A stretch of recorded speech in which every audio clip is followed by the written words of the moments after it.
বাংলার টাইটানিক খ্যাত বরিশালের লঞ্চে আমরা একদিনের জন্য ঢাকা গিয়েছিলাম এবং সেখানে কি কি করলাম কি কি খেলাম চলুন আপনাদের সাথে শেয়ার করি। হ্যালো এভরিওয়ান, আসসালামু আলাইকুম। আশা করছি সকলে অনেক ভালো আছেন।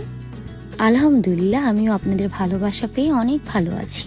আমরা আজকে বরিশাল থেকে ঢাকার উদ্দেশ্যে রওনা দিচ্ছিলাম। মাত্র একদিনের জন্য আমরা ঢাকা যাচ্ছিলাম, সেহেতু আমি কোনো ব্যাগ ট্যাগও নিয়ে যাইনি, শুধুমাত্র আমার সাইড ব্যাগটা নিয়ে নিয়েছিলাম।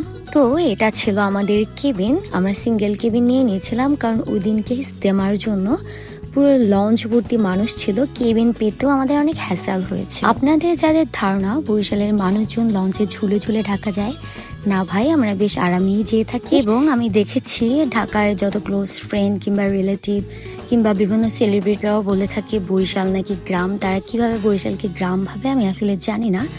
আপনাদের আমন্ত্রণ থাকবে আমাদের শহরে, আমি নিজ দায়িত্বে আপনাদেরকে ঘোরাবো। তো এরপর বরাবরের মতোই আমি বের হয়ে ঝালমুড়ি খুঁজতে থাকি। তো ঝালমুড়ি পেয়ে গিয়েছি। বিশ্বাস করবেন না, এই ঝালমুড়িটা এত মজার ছিল, ঝাল ঝাল বোম্বাই মরিচের ঘ্রাণ আসতেছিল। রাইট নাও ভয়েস দিতে গিয়ে আমার আবারও ঝালমুড়ি। যদি এরকম মজাদার ঝাল ঝাল মুড়ি বানানো খেতে চান তাহলে কিন্তু অবশ্যই বরিশালের লঞ্চে আসতে হবে। খেতে খেতে আমার একটা প্রিয় স্টুডেন্টের সাথে দেখা হয়ে যায়।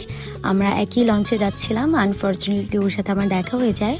ওর নেক্সট ডেতে আলোহার একটা এক্সাম ছিল। এরপর আমরা একটু লঞ্চের সামনে চলে যাই কারণ এখনই আমাদের লঞ্চ ছেড়ে দিবে। আজকে অনেক লেট করে ছেড়েছে কারণ আজকে অনেক ভিড় ছিল।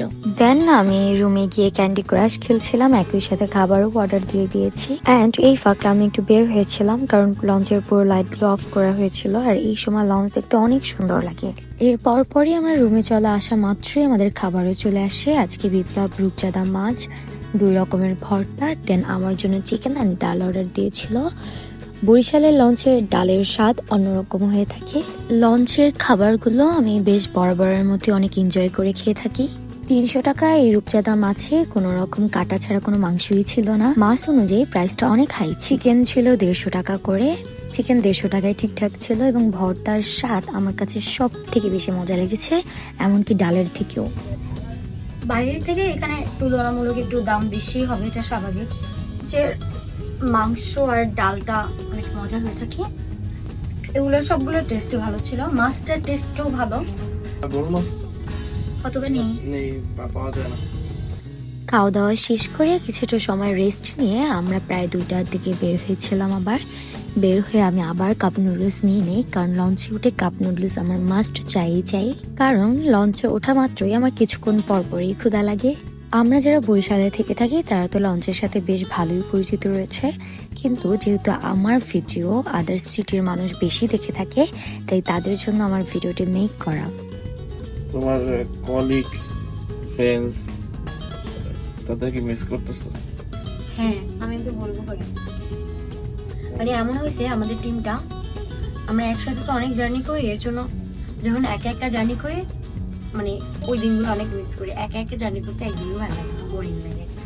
দুজনে সবসময় টিম সহ যাই তো একটা অভ্যাসে পরিণত হয়ে গেছে। এরপর ভোর হয়ে যায়, আমরাও ঢাকা চলে এসেছি। আমি রেডি হয়ে নিচ্ছিলাম কারণ একটু পরে আমরা বের হব। আজকে পুরো ভ্লগটি যদি আপনাদের কাছে ভালো লেগে থাকে আমাকে অবশ্যই কমেন্ট করে জানাবেন। সবাই ভালো থাকুন, সুস্থ থাকুন, আল্লাহ হাফিজ।